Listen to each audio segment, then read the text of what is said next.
4월 18일 오후 기술교육을 시작하겠습니다. 이미 말씀드린 대로 7점항은 지원인데요. 지원은 여러 가지 종류가 시작되는 거예요.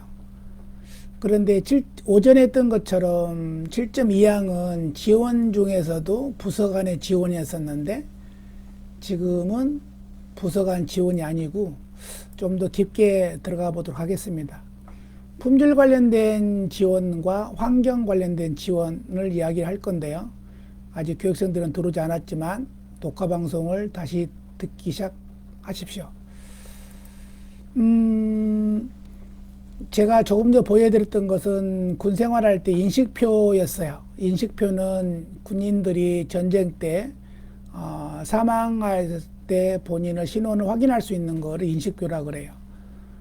그것처럼 우리가 기업에서 인식표가 중요한 게 뭐가 있느냐면 품질 관련된 거예요.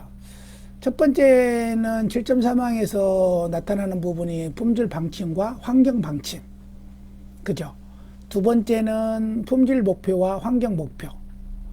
세 번째 시항은 성과에 대한 것을 우리가 어떤 시스템으로 이행해서 효과성을 볼 수 있나라는 걸 볼 수 있는 거고요. D항에서는 시스템 운영하는 요구사항에 따라서 부적합이나 또 그에 영향을 미치는 이유가 뭐가 있을까라는 얘기를 다루고 있어요. 마지막으로 E항에서는 준수 의무사항을 충족하지 못했을 때 또는 충족하였을 때 나타나는 부분이 시스템과 일치되어 있느냐 또는 내부 절차서에 따라서 요구사항과 일치하느냐에 대해서 구체화 시켜보겠습니다. 첫 번째, 7.3항 A항에 대해서는 품질 방침 확인서를 할 때 중요한 항목이 뭐가 있을까요? 네. 매번 말씀드렸지만 품질 방침서에서 중요한 것들은 주가 뭐냐면 연도 방침이 기록되어 있다 안 돼 있다를 봐야 돼요. 두 번째는 작성일자가 있다 없다를 보는 거고요. 세 번째는 작성자가 서명을 했다 안 했다 볼 수 있는 거예요. 우리들은 그로 인해서 방침을 잘하고 있다 못하고 있다가 중요한 게 아니라 직원들에게 방침 내용을 전달했다 안 했다가 중요한 것 같아요. 전달할 때는 어떤 문서를 봐야 될까라는 거예요. 그죠? 어떤 문서를 보는 거가 필요하냐면 교육 관련된 일지를 봐야 돼요. 교육 일지가 잘 돼 있으면 잘 돼 있다 보는 게 아니라 교육 일지를 보고 교육 참석자들이 서명을 했나 안 했나를 보는 거예요. 그죠? 그로 인해서 각 부서장들이 품질 방침서에 준해서 부서별 사업계획서를 작성이 돼 있다 안 돼 있다를 볼 수가 있는 거죠. 두 번째는 환경도 마찬가지 같아요. 근데 환경에서는 방침서가 조금 중요한 게 뭐가 있느냐면 우리 회사의 생산품에 따라서 스크랩, 그러니까 쓰레기죠. 일종의 스크랩이 어떤 종류에 따라서 달라지는 거거든요.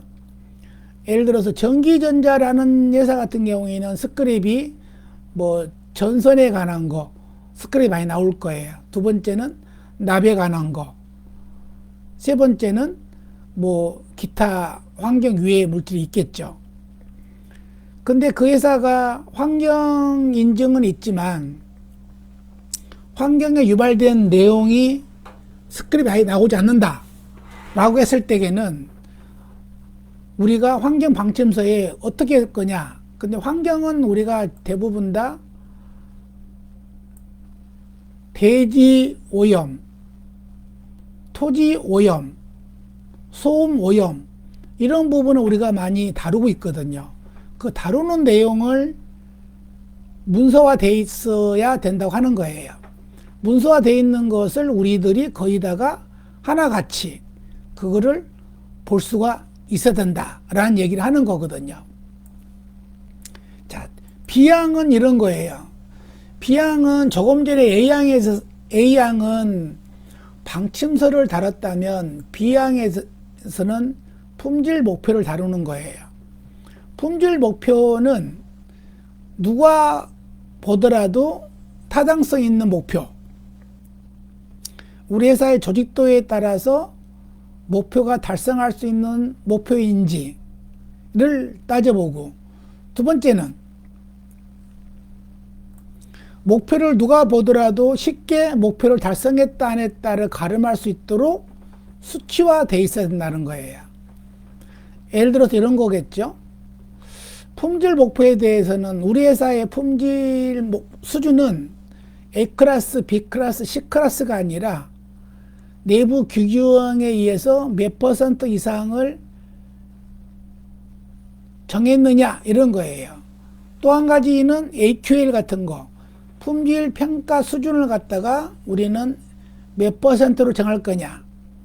지금은 AQL을 2.3으로 했는데 2.8로 할까요? 상향 조정이 있느냐 하향 조정이 있느냐가 중요한 것 같아요. 환경도 마찬가지 같아요. 환경 같은 경우에는 우리가 대기오염을 평가하는데 자체에서 평가를 못하니까 대행업체를 통해서 평가하는 경우가 있어요. 그쵸? 그로 인해서 우리가 어떻게 풀어볼 거냐. 여러분들에게 품질 방침 확인서를 과제를 해보고 품질 목표 확인 시 과제를 해보는 거예요. 여러분들이 심사원 입장으로 놓고 봤을 때 그 문제를 풀어보시기 바랍니다. 그리고 자료를 올려주시기 바랍니다.